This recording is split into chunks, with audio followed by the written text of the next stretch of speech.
Well, good morning, everyone, and thank you so much for tuning on in to our Valley News Now desk this morning. We've got a beautiful day on our hands out there. We're back to normal temperatures this midweek, some seasonably average stuff. If you're anything like me, those colder temperatures these past few days have not really been your cup of tea. One more time, thank you so much for joining us here on the Valley News Now desk. My name is Alex Larson. So first and foremost, we're going to hop on over to our Valley News Live website and get a look at what we're looking at for the rest of the week weather-wise, okay? I'm going to hop on over to our homepage here and go on over to the weather tab. We're back to normal temperatures this midweek. Rain chances return this Labor Day weekend. Fargo right now we're sitting at 51 degrees. We're going to hop all the way up to those upper 70s, 78 degrees around that 3-4 o'clock hour. And sunny, that's beautiful. Love hearing that. We're going to see tomorrow's headline is mix of sun and clouds, highs above 80 and another nice day. And I'm going to show that to you here, okay? Check that out. 83 is a high tomorrow. We're going to keep in those upper mid 70s all throughout till Monday, Labor Day. And then we're going to hop back up a little bit, kind of just going in between those low 70s, mid 70s, upper 70s, that type of speed. So I'm going to go over to our precipitation chances as well. So you can see those heat back up as we head on into literally the Labor Day weekend, the one that everybody's excited to get out and go enjoy. So a little bit to be aware of here. So we are going to keep you updated and informed over on your VNL weather app, as well as online and on air. You can find all those details on when and where those rain chances are going to be. Our radar is going to follow you no matter where you go, and our First Alert Storm team will keep you in the loop with everything you need to know regarding that. So I'm going to move on over to our news portion of this segment. I want to show you this dash cam video of a fight up in Grand Forks. So this was early Sunday morning, sometime after bar close, it sounds like. Take a look up at your screen. You can see about 20 people in the street. This was downtown early Sunday morning outside level 10 in Grand Forks. You can see that fight break out on the right-hand side of your screen right there. There you go. An Uber driver who captured this video on his dash cam called it in. We're told 23-year-old Wyatt Merciless of Grand Forks, he was arrested for criminal mischief and disorderly conduct. And a Cass County commissioner is considering a run for Fargo mayor. So Joel Vettel told our partners over at Flag Family Media yesterday he has not quite yet made a decision, but Vettel has spent several years as a member of the Fargo Police Department, followed by a stint as the executive director over at the Fargo Park District before accepting a job with Sanford Health. And that's something we'll keep you updated on right here on Valley News Live. And as our summer kind of comes to a close here, that means fall, and that also means harvest season. So according to the North Dakota Department of Transportation, preliminary data from 2024 shows there were 42 crashes in 2024 involving farm equipment throughout the state.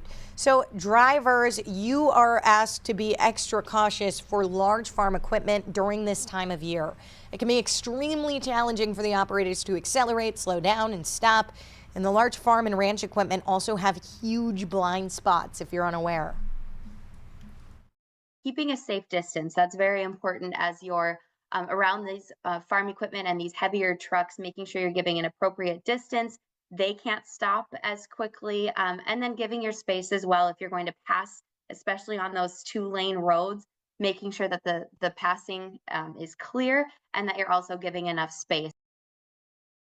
So drivers are also being asked to watch for debris out on the roads. Farm equipment operators should use their lights, flashers, and reflectors as well. So you should be knowing that they are around, okay? And this school year, it's going to cost you a lot more to pass a stopped school bus. So the skinny here is a new law in North Dakota has increased the fine from $100 to $250, excuse me. Most buses in our area do not have cameras, and it's up to drivers to try and take down a plate number. They turned that information over to Fargo Police, who issued the citation. A few years back, officials were seeing about one of these reports per day. We report that to the police department, and they can send out extra patrol during that route time, because it's only about a 5 or 10 minute window where the bus is going to be there. Like, they know where it's going to be every day, so it's easy for them to have a patrol guy sit there and watch that area. And even if the bus is on the other side of the street, you still got to stop. It's not just a fine if you don't. That's also going to cost you 6 points on your license. It's a pretty hefty fine there. And we know it is also back to school season. So what we also know here in North Dakota is that new phone ban in schools is kicking in. New school year for Fargo students is this week, and like every other district in North Dakota, they're going to have to get used to this new rule of no phones. Valley News team Cindy Zatt sat down with Fargo Public Schools superintendent to learn how they're doing just that. This school year from bell to bell, it's to the lockers for Fargo students' phones. That's compared to the old policy, letting you have the device on you, you just couldn't use it during class. Yeah, we've been very consistent in terms of every school's going to have a locker for a student, and they will go in their lockers, and it needs to be secured in there from the start of the day to the end of the day. We want to be really consistent across the district. That way, if anybody ever changes schools, then they're understanding the policy and can just start their school day like everybody else. If someone is caught with their phone, there are 3 levels of consequences. First, your phone goes to the office and you have to pick it up at the end of the school day. The second time, your parent has to pick it up. And then the third consequence becomes kind of a code of conduct. It really becomes a behavior issue. And then we go to our code of conduct and we figure out what's the insubordination in that instance, and then there'll be a local level consequence. According to school documents, depending on the offense, code of conduct disciplines can include adult and student conferences, a behavior plan, and a reflective essay.